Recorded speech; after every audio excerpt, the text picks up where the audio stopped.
Nice to have a simcha, happy occasions to celebrate, and wish a mazel tov to Roskin family, to their guests, and to our entire community on this special Shabbat. I've been asked a little bit, or maybe more than a little bit, about our shul trip to Israel and some of the current challenges that Israel is facing right now. So I'll try to begin a little bit this Shabbat and then more to come in the future. First of all, just to make it clear, it was very hard to have this trip. It took 4 years of planning, several COVID delays, and a lot of logistics. But after all that, we made it. And it really was a fantastic trip full of adventures, food, incredible food, all kinds of learning and spiritual moments. I'll give you an opening vignette just to get a feel for what we were experiencing. On the second night of the trip, we found ourselves in Tel Aviv on Rothschild Boulevard. And Mayor, Kfir, and I were walking with a family and trying to help them find a good restaurant for dinner. Suddenly, we were walking and Mayor decided to give an impromptu tour, which was really good and excellent. We found ourselves then in front of Mayor Dizengoff's house, pretty famous spot where David Ben-Gurion, first Prime Minister of Israel, announced the birth of the state, and everyone signed the Declaration of Independence 75 years ago. And then on the next corner, we found a van with tie-dye graffiti on it, right out of the 60s, and they were blasting religious electronic dance music, which if you've never heard is just, kind of interesting. They were blasting it. They were followers of Nachman of Bratslav, the great Hasidic Rabbi, and they were full of joy. So we joined in. Mitzvah gedola liyos b'simcha. You guys aren't going to join in? Liyos b'simcha, liyos b'simcha ta'amim. Nay, nay, nay, nay, nay, nay, nay, nay, nay, nay, nay, nay, nay. I have to spend a little bit more time doing other things. But it was really fun.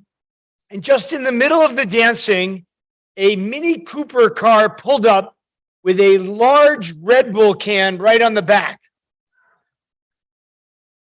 And the driver just started handing out Red Bulls to everyone. And at first I thought it was like a planned event because the dancers would get a little tired. And so you quickly just want them to keep going. But of course, it wasn't planned. It was just one of those classic spontaneous moments in Israel. Something that repeatedly happens, like when you bump into someone you know, and all kinds of wondrous moments happen in this small country. Now, 2 days later, we were back in the streets, this time of another major metropolis in Israel, our sister city with Boston, Haifa. But this time we weren't dancing, we were protesting. As many of you know, the most extremist government in Israel's history was formed a couple of months ago. And to say that it's problematic is a gross understatement. This government is pledged to annex the West Bank, to give immunity for settlers who commit acts of violence against Palestinians, to curtail the rights of those who are LGBTQ, and to curtail the rights of Reform and Masorti conservative Jews like us, even more than they already are.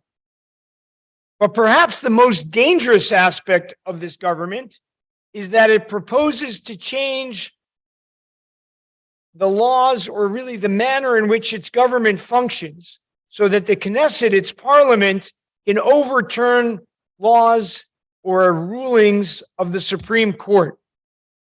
This would have all kinds of terrible ramifications, including you could now take away rights and protections away from anyone.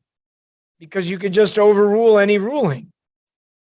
It could take away the rights from Palestinians and Arab citizens of Israel who already are discriminated against.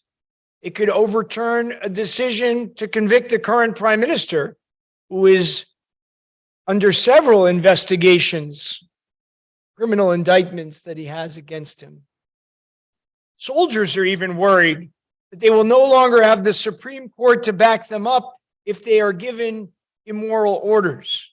Israel's army is one of the few that has in it a specific moral code called Taharat HaNeshek, the purity of weapons, that if you are given an immoral command, you're not to follow it. Obviously, Israel being formed in the shadows of the Shoah, of the Holocaust, led to that. But now, these soldiers could be forced because the system of protecting them won't be there. And knowingly or unknowingly, they might have to participate in inappropriate military actions. Some of them, especially groups of elite pilots, special forces units, commanders, have actually protested this plan vociferously and said that they're not going to serve in parts of their training. Hundreds of leaders inside and outside of Israel are taking public stands against this action, which undermines the balance of power. And that's why many in our trip went out into the streets in Haifa to this rally. It's the first time we've had rallies as part of our Israel trips. The atmosphere was really upbeat and peaceful. Little kids were singing a song. It's kind of a Purim song, if you know it. Lakova shali, shalosh pinot, to my hat, there are three corners. But they changed the words. La memshala shali, yesh shalosh rishiyot. Shalosh rishiyot, la memshala shali.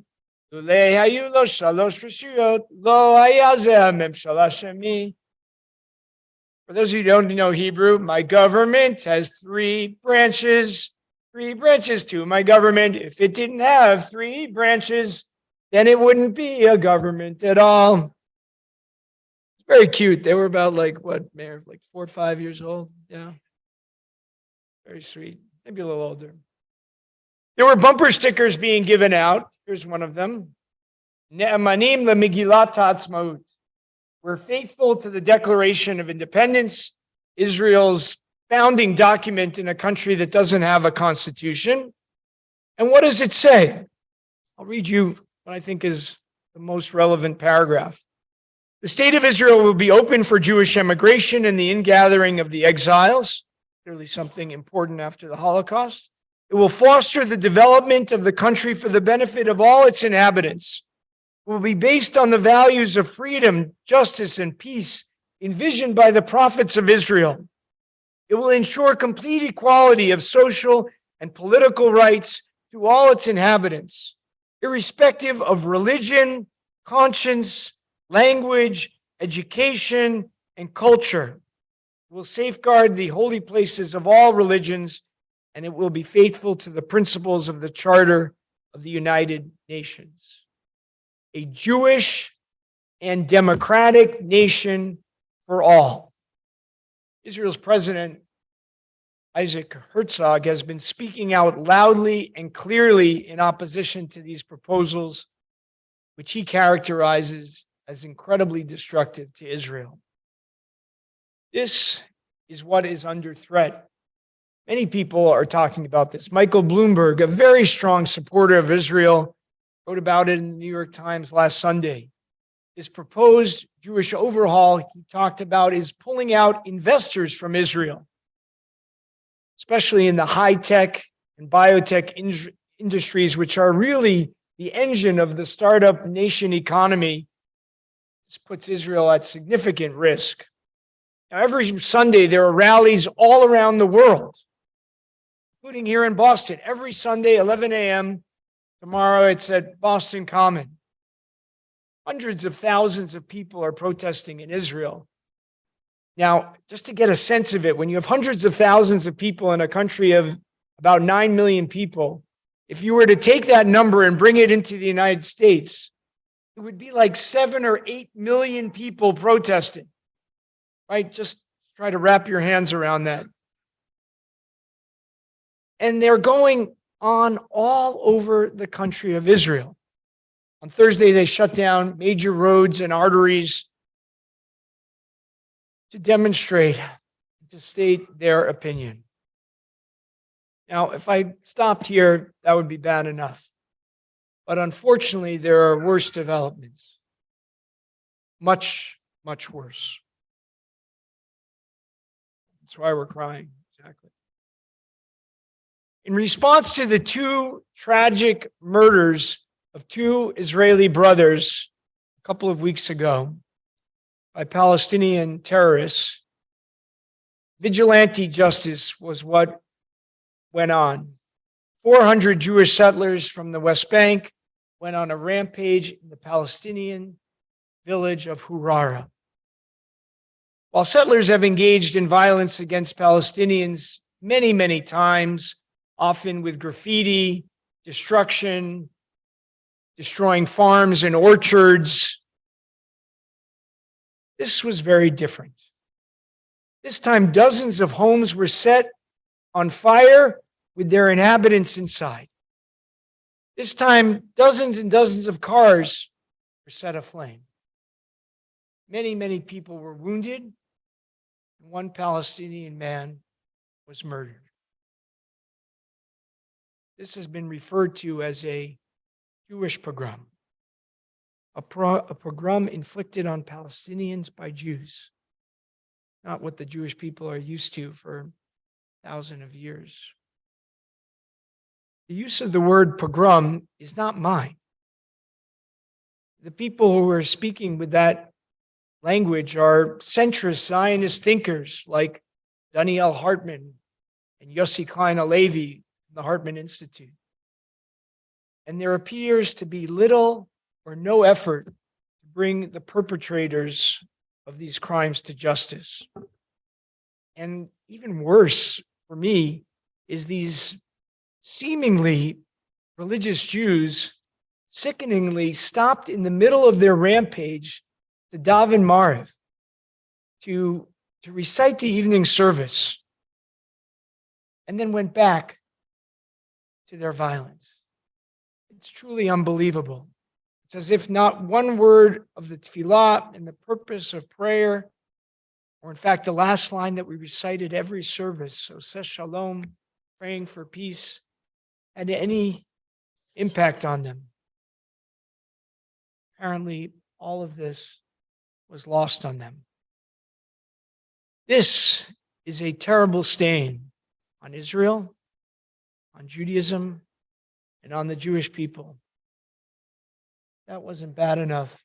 It gets even worse. After this pogrom, the Israel finance minister, Bezalel Smotrich, said that the rest of Hurara should be, quote, wiped out.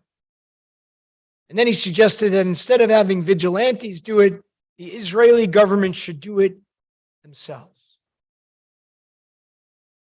This high-ranking government minister is an avowed racist and homophobe.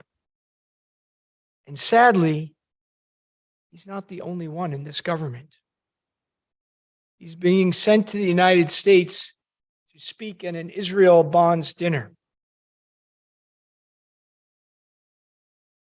Fortunately, the American Jewish world, much of it has come together and are not allowing him to have any other platforms in which to speak for his hate.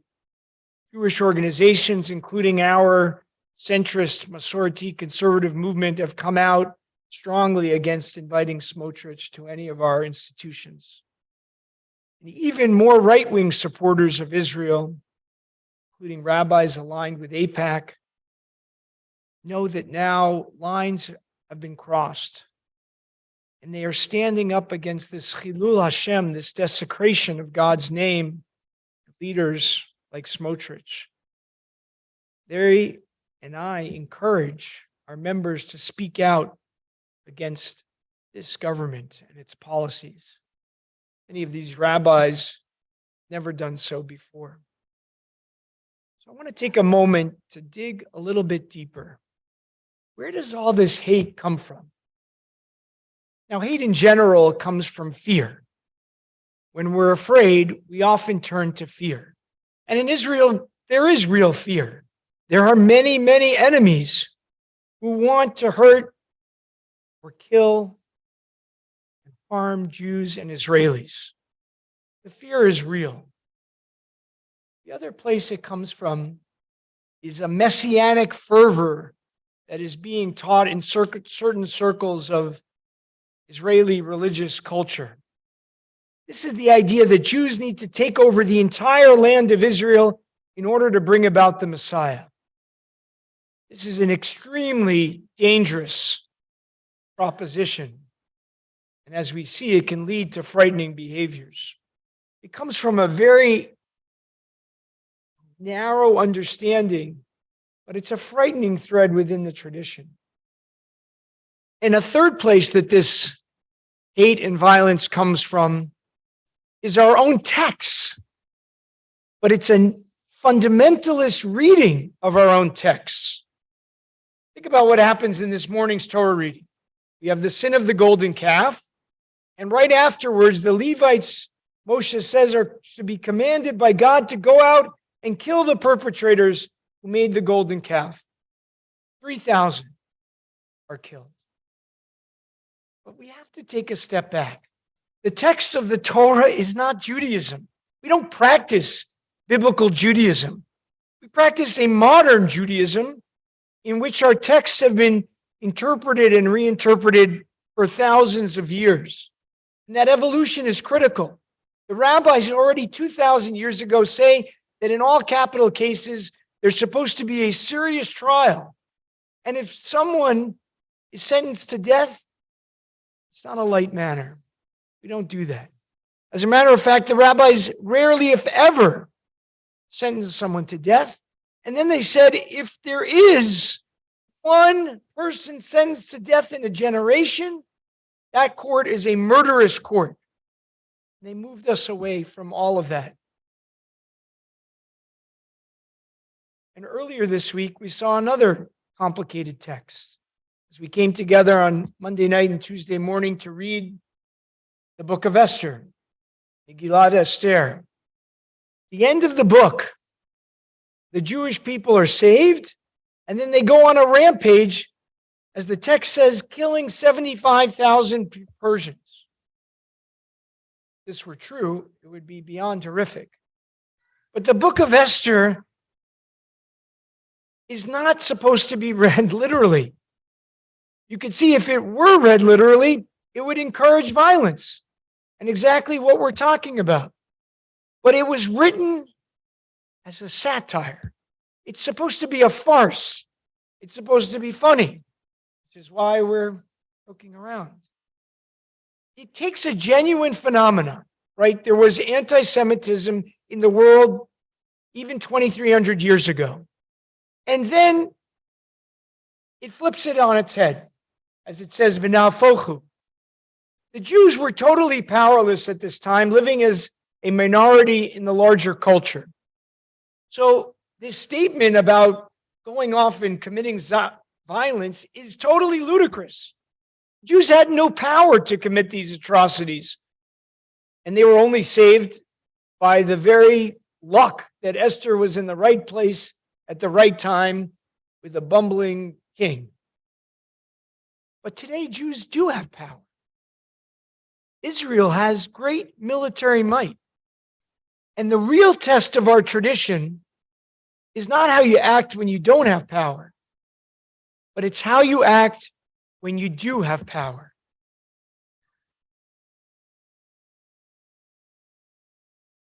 That's the real test.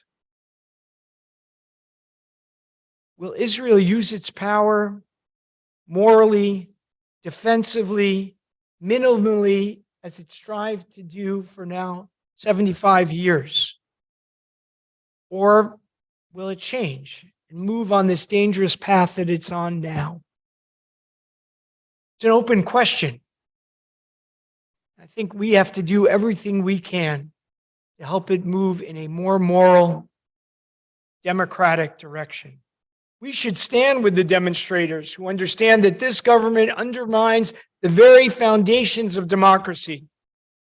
Now, protesters on Thursday started to connect all the things that were going on, to combine the dangers to the judiciary with these terrible crimes against the Palestinians in Harara. Dozens were heard shouting at the police, "Where were you at Harara?" criticizing their failure to stop this violence that went on for hours and hours all night. But as they were able to stop the anti-government demonstrators. I want to acknowledge that all this is really hard to take in. Many of us are fierce lovers of Israel. It's really hard to see what is going on right now. So I have to do my job and leave us with an optimistic note. In the middle of the rally that we were at in Haifa a few weeks ago, a group of religious Israelis walked in with their kippot. They just came en masse and walked right into the middle of the rally. And they were holding up this huge banner that said, Yadut v'demokratia b'dibur echad. Judaism and democracy in one utterance. They were riffing off of the Friday night poem and prayer, Lecha Dodi, and telling the religious world that we believe in a different path. They were greeted warmly by all the people at the rally who also said, let us find out how to walk in a path that ensures democracy. We later found out that the organizers of the rally had actually delayed the start time so that this group of religious Jews could come after Shabbat on Saturday night. It was a beautiful symbol of religious and secular coming together to stand up for justice. Sign of hope. May it only spread. Shabbat Shalom.